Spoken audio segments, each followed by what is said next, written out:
The groundbreaking moment in the rise of the Virginia men's basketball program came on May 30th, 2003, the ceremonial beginning of construction of John Paul Jones Arena. While University Hall still held a distinct home court advantage for the Cavaliers, the UVA and Charlottesville communities had outgrown the venue, and it sorely lacked the modern amenities and support areas found at the facilities of many of the nation's top basketball programs. The building of John Paul Jones Arena was truly a group effort, as thousands of people contributed to privately fund the new home of Cavalier basketball. When UVA was in search of new leadership for the program in the spring of 2009, one reason Tony Bennett decided to come east was JPJ and everything the building has to offer. There's also no doubt it made the decision easy for Virginia's prospects to come to Charlottesville. First time I walked through it, I think I had to close my mouth and not let them know how excited I was about it, because, you know, you're getting the interview process, you don't want to show all your cards, and I remember thinking, this is incredible, and this could really turn into a great home court atmosphere as well.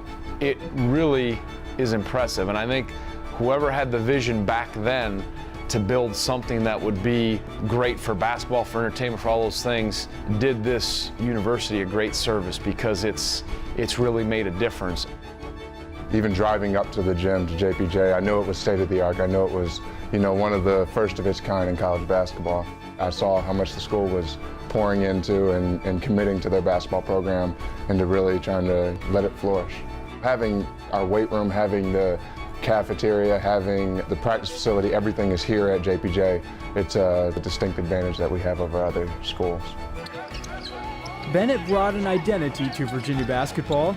His Cavalier teams would be known for their hard-nosed pack-line defense.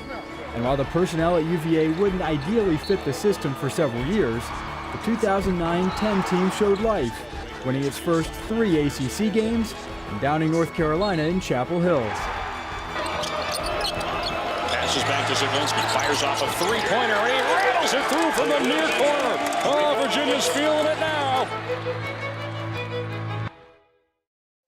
Bennett's second team finished a game above 500 and featured 2 freshmen, Joe Harris and Akil Mitchell, who had become cornerstones of the Cavaliers' rebuilding project. When you're trying to build a program, you're going to face adversity. You're going to lose. You're going to probably lose more than you want to.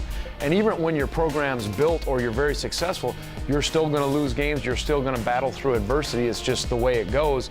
Well, you better have surrounded yourself with the kind of team that can sustain those losses, that adversity, and they'll still stay together. They won't fracture, they won't abandon ship when it starts going rough. You find out a lot about yourself, about your staff, about the people you recruit, and in your team when it's not going exactly how you planned, or you're struggling. Having a group of people you can struggle with, you could use it that way, lose, go through adversity, whatever you want to say, first is significant. And he wanted our recruiting class to come in to kind of be the foundation of things, and that was something that really intrigued me and I was very excited about, and I really wanted to just be a part of something like that where, you know, I could say, look back and say I was part of the foundation that changed Virginia basketball back around and got it back to where it once was. The winning would come in Coach Bennett's 3rd season, as the squad opened the year with a 14-1 record en route to reaching 22 wins in the NCAA tournament. Mike Scott led that team with averages of 18 points and 8.3 rebounds per game. Scott finished his career as an All-ACC and All-American selection under the guidance of Bennett and the Virginia coaching staff. Anytime you have a player that comes here, develops, and then goes on to have success at the NBA level, it just validates what you're trying to do. When they see, well, I can go there, I can be trained by the best in Mike Curtis from a strength and conditioning standpoint, I can have the top nutritionists, sports psychologists, and be coached well and play in the best conference in college basketball, and I can reach my dreams, boy, that helps. That's special to have them reach their dreams and have had an education like the University of Virginia behind them with the basketball opportunity. As the Cavaliers experienced success on the court, the fan support swelled, turning John Paul Jones Arena into one of the nation's toughest places to play. Over the course of the 2012-13 and 2013-14 seasons, Virginia's home record was 35-4, including a perfect 18-0 mark in ACC games. Looking back at my freshman season, we had a great fan base, we really did. But the past 2 seasons, it's grown substantially. It's really been extraordinary to watch how many fans come to our games now, how many people are pumped up to come to our games and watch us play. The excitement around campus now, that there is this excitement in Charlottesville and the community. We've had 2 really successful seasons, winning a lot of home ACC games, and that's in part due to our fan base and how strong it is.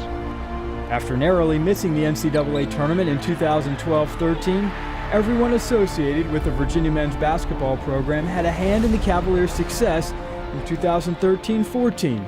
From the players to the coaches to the fans to athletics and university administration. UVA won its last 11 home games behind raucous crowds at JPJ. Going the other way. Here's Brogdon with numbers. Feeds to Gill. Gill soars to the rim and punches it through. Ahead to Roddy Peters, and it's blocked by Anderson. And a great save by Anderson. Harris will bring the house down.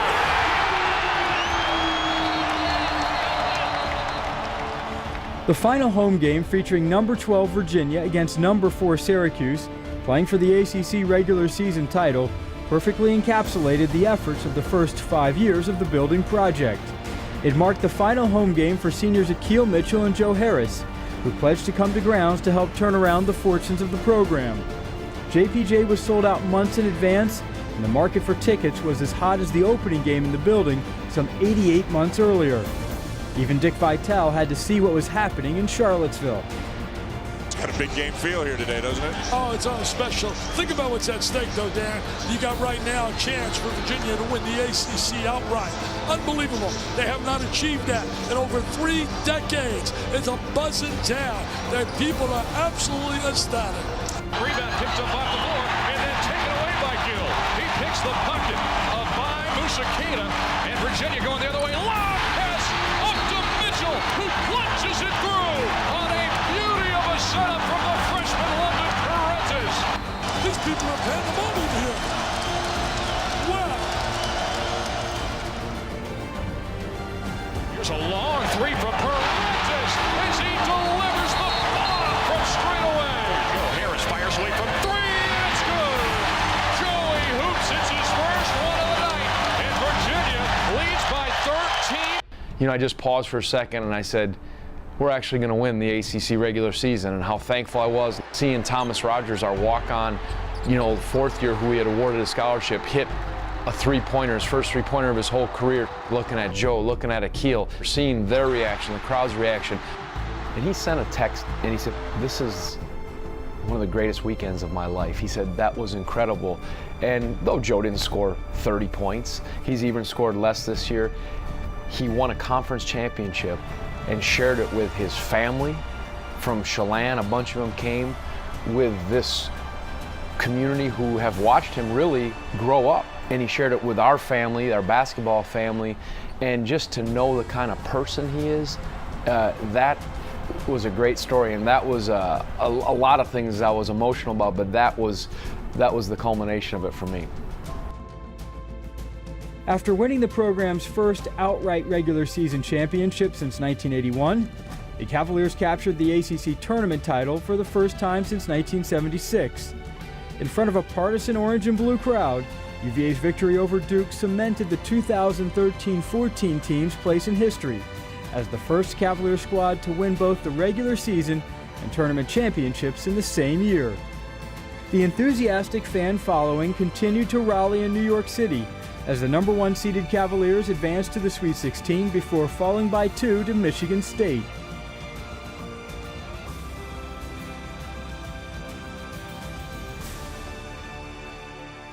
Unbelievably thankful and just grateful that Coach Bennett and the rest of the staff gave me an opportunity to come get my education here and go to such a special place, because the memories and everything that I've had and made here, and the friendships, all the connections and stuff, so they're going to carry on with me for the rest of my life, and I'm just so thankful for it. While the 2013-14 team will always be remembered, the goal of Tony Bennett is to use the program's success and the enthusiasm of the fans to propel Virginia basketball to even greater heights in the future. So many wonderful things happened this year, and if you can't stand back and be thankful for it, you're missing the boat. But when you get close to tasting something great and it doesn't quite get there, it really drives you, it really motivates you to have a great offseason, to improve as coaches, as players, and be driven and not be satisfied. And I think that's where this program is. Now we've tasted it. Does it mean we're going to win the ACC every year and get a #1 seed? No, it doesn't. But that idea of pursuing excellence in a manner in which you're so hungry and so driven that it allows you to hopefully go beyond. You know, the slogan for the athletic department is uncompromised excellence, and that's what we're trying to do. And it's a journey without a doubt, but to have an arena like this, a facility like this, but it's who you put in it that makes a difference, and we're putting the right kind of people in it, meaning the players on the floor, but ultimately the fans who support us, and we can't ask for anything more.